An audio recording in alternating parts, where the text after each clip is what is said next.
students, welcome back. This is Torres, elbow bump. How are you? Are you doing okay? Is your family okay?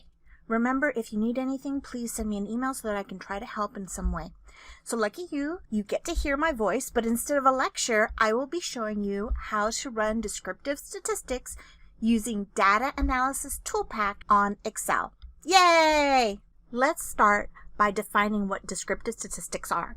Descriptive statistics are used to provide simple summaries about how the data is alike and how the data is different. Excel allows the user to program different cells to complete certain functions. By using Excel's Data Analysis Toolpak add-in, you'll be able to generate the most commonly used descriptive statistics all at once.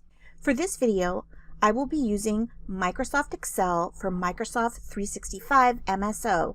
Your version of Excel may be different, but this is the one I'm going to use for demonstration purposes. You can find where your information is for Microsoft Excel by going to File, down to Account, and About Excel, and you'll have the information pop up at the top. Before we start to work with the functions on Data Analysis Toolpak, you want to check to see if it's already been loaded. Start off at your regular home page, and then one of the tabs at the very top will say Data.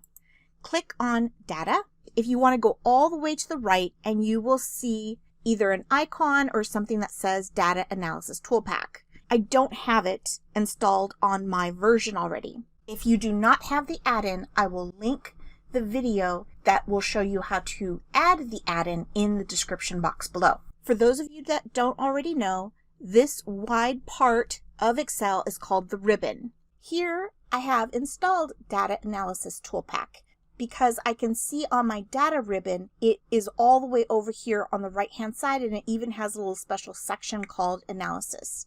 So I'm ready to go.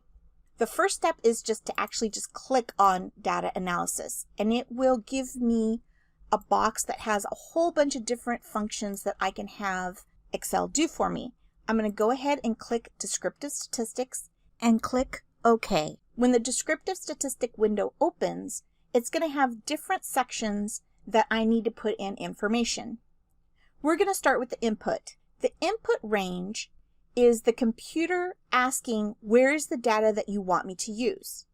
And all my data is over here in the very first column. So I can click in the box and actually click on the letter A, and it will select the entire column. So you can see right here it says $A:, $A. The next thing it asks is there a label in the first row? And the reason why is because the computer wants to make sure that they don't try to use that first row to do calculations if it's not a number. It's not something that calculations can be done on.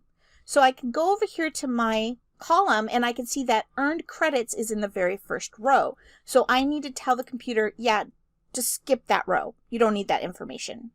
The next bit of information is the output range. And the output range is the computer asking, once I do these calculations, where would you like me to put the information? And so I'm going to click here, and I'm just going to select any of these cells where there's nothing really nearby to place the information. So I've decided to use $C, $4, and I can just click on it, and it will use that particular cell to cut paste my information. The next thing I need to tell it to do is give instructions of exactly what I would like. And I would like summary statistics, and I'm going to go ahead and ask for confidence levels for the mean to also be calculated. Then I'm going to click OK.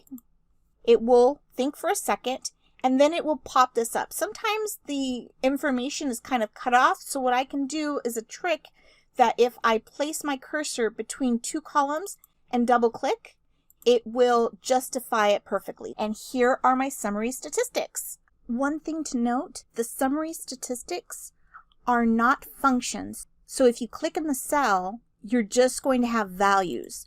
These are not functions. So you cannot change anything on the output, but you can run the data over again if you made a change to the data itself. Currently, I'm creating more videos to explain each one of the Data Analysis Toolpak features in more detail.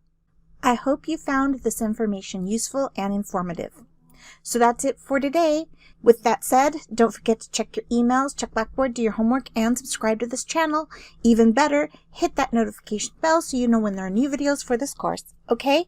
This is your teacher Torres saying stay safe, and I will be waiting to give you a virtual elbow bump in the next video.